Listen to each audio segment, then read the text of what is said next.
Isang pinagpalang araw sa inyong lahat. Tayo po'y magninilay sa salita ng Diyos. Ang pinagmumulan ng awa at tawa ng ating buhay, ang salitawa. Narinig po natin sa ating ebanghelyo ngayon ang tatlo sa mga 7 woes ng ating Panginoong Jesucristo sa mga eskriba at sa mga pariseyo.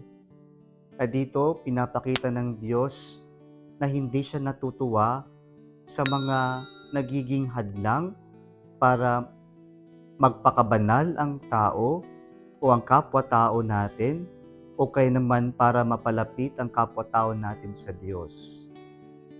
Dito po sa ating ebanghelyo ngayon, ine-emphasize ng Panginoon kung gaano naging hadlang ang mga pariseyo at mga eskriba nang dahil sa kanilang pagbabalat kayo. Maganda sila sa paninlabas at sa mabango sila sa panlabas, ngunit sa kalooban nila walang katotohanan, walang sinseridad. Ginagawa lang naman nila ito para magpakitang tao, pero sila mismo hindi nila ito ginagawa.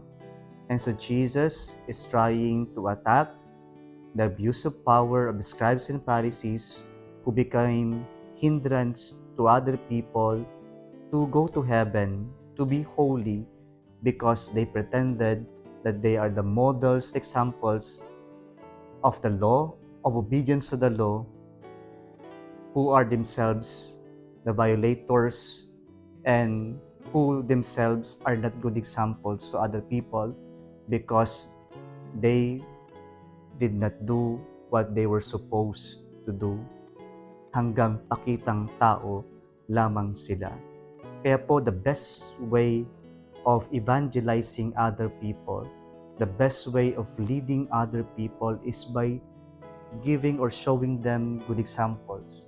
And our examples must come from our sincerity of doing things, and we should do it with integrity, meaning to say, kahit walang nakakakita, ginagawa natin ito dahil ito yung totoo sa atin.